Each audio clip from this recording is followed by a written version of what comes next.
Chers amis, c'est avec un réel plaisir que je m'adresse une nouvelle fois à vous.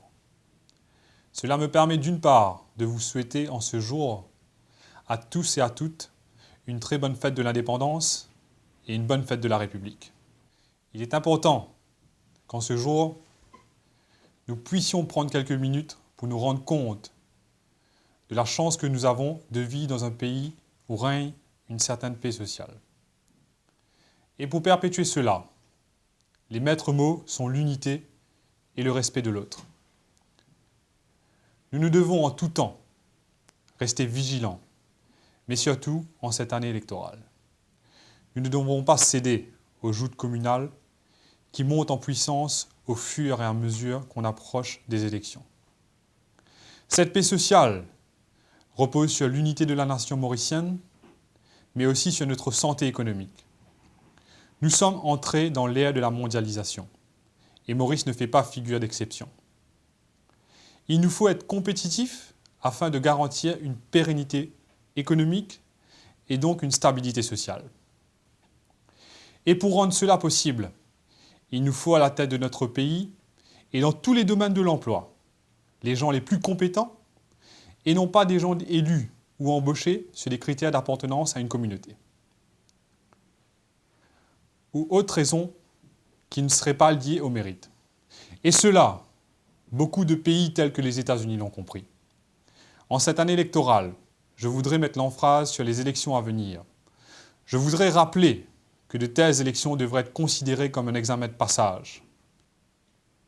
Nous devons garder à l'esprit que ce sont ces élections qui engagent notre avenir et celui de nos enfants. Ce qui doit primer, c'est avant tout le bilan que vous aurez fait du gouvernement sortant, des divers programmes qui vous seront proposés, le sérieux des campagnes électorales et pour finir, la compétence des candidats.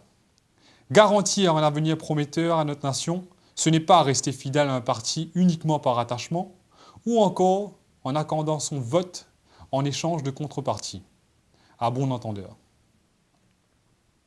D'autre part, cela me permet, après une année d'existence, de faire l'état des lieux du MPM et de vous rendre compte de l'orientation que nous comptons donner au MPM dans les mois à venir. Nous sommes à l'heure actuelle un parti qui se structure en prenant appui sur le net. Nous menons depuis août dernier une campagne Internet visant à nous faire connaître des internautes mauriciens. Et nous avons à ce jour passé la barre des 8100 supporters. Les divers débats en cours sur notre page Facebook nous ont apporté et nous apportent toujours une source importante de propositions que nous insérons dans notre programme électoral en cours d'élaboration. Je compte officialiser le MPM à la fin des élections générales de 2010, car pour nous, l'objectif demeure 2015. Nous estimons que 5 ans est le temps qui nous sera nécessaire afin de pouvoir offrir une alternative sérieuse. Et par alternative sérieuse, nous entendons un parti plus démocratique, plus transparent, mais aussi offrir à notre île un programme qui lui permettrait de faire face aux nouveaux défis que pose la mondialisation. Et ce programme, nous voulons qu'il soit porté par les personnes les plus compétentes et les plus dynamiques. Dans cette logique, c'est uniquement sur des critères de mérite que le MPM en 2015 présentera 3 candidats par circonscription. Après une année d'existence et de débats intenses, comme vous pouvez le constater, notre détermination à éradiquer le communautarisme que perpétuent les partis politiques actuels reste intacte. Nous restons fidèles au concept de mauricianisme qui repose sur l'idée que nous sommes avant tout mauriciens. Et pour accéder à ce mauricianisme auquel nous attachons tant d'importance, notre combat principal sera d'instaurer la méritocratie à Maurice pour que chaque citoyen mauricien soit reconnu pour ses compétences et uniquement pour cela. Nous avons aussi pour ambition d'intéresser nos jeunes à la politique, que la politique ne soit plus perçue comme étant quelque chose d'obscur, accaparé par un petit groupe de personnes. Au MPM, afin de ne pas reproduire ce même schéma, qui est à nos yeux une aberration, nous portons une attention particulière au statut relatif au fonctionnement de notre mouvement. À titre d'exemple, le leader du MPM sera élu par nos membres, et cela pour une période de 5 ans, renouvelable qu'une fois. Ceci permettra, par la même occasion, de faire place aux jeunes qui ont la vitalité nécessaire pour mener à bien des réformes importantes pour le pays, mais à qui, bien souvent, on ne donne pas leur chance. Mais à l'heure actuelle, et ce jusqu'en 2015, je conduirai moi-même la politique du MPM. Reste au cœur de nos préoccupations, de nos divers débats et divers travaux, les questions concernant la réforme de nos institutions politiques, la régionalisation totale de nos écoles secondaires, la réforme de la force policière, la préservation de notre tourisme et de notre environnement, et la question du problème d'eau à Maurice. Ces questions, je les avais évoquées lors de mon précédent message, enregistrement d'ailleurs disponible sur la page MPM. Mais je voudrais refaire le point, même si ce n'est que très brièvement, quand nous jugeons ces réformes urgentes pour notre pays.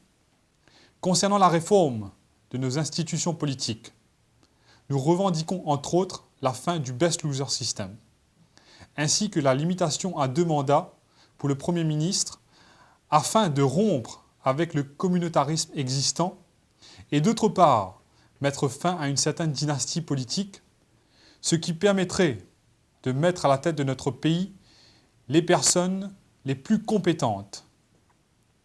S'agissant de la sécurité intérieure, nous maintenons qu'une refonte de la force policière est nécessaire afin de répondre à l'insécurité grandissante.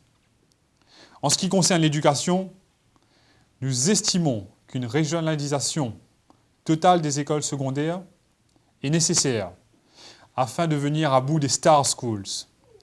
Chaque étudiant a le droit à une éducation d'excellence. Il est essentiel que tous nos étudiants aient les mêmes enseignements et les mêmes facilités. Sur la question du tourisme, nous restons fidèles à l'idée de l'importance de sa préservation et cela passe selon nous inévitablement par le développement massif de tout ce qui est développement durable. Nous restons convaincus que les touristes de demain tiendront en compte dans le choix de leurs vacances le facteur écologique. Et notre île se doit de se mettre à l'utilisation des énergies renouvelables. Dans le domaine de la santé, tout est à revoir, principalement l'organisation des hôpitaux et la prise en charge de nos patients. Du point de vue économique, il est plus qu'essentiel de réduire l'écart grandissant entre riches et pauvres, et cela en augmentant de façon conséquente les salaires et retraites les plus bas. Et pour finir, la question de l'eau, qui est source de vie et aussi une matière première des piliers économiques du pays, que sont le tourisme, l'agriculture et le textile. Il faudrait d'urgence construire de nouveaux réservoirs afin d'assurer un stock d'eau suffisant en cas de sécheresse. Ces diverses propositions qui formaient la ligne directrice de notre pensée restent plus que jamais d'actualité. Le programme que nous préparons comporte des mesures précises visant à régler les problèmes évoqués, mais aussi d'autres mesures pour tous les autres domaines dont l'État a la responsabilité. Je parle entre autres de la relance du sport à Maurice et de la réforme de la sécurité sociale. Vous l'aurez compris, chers amis, nous entendons propulser notre île dans une nouvelle ère.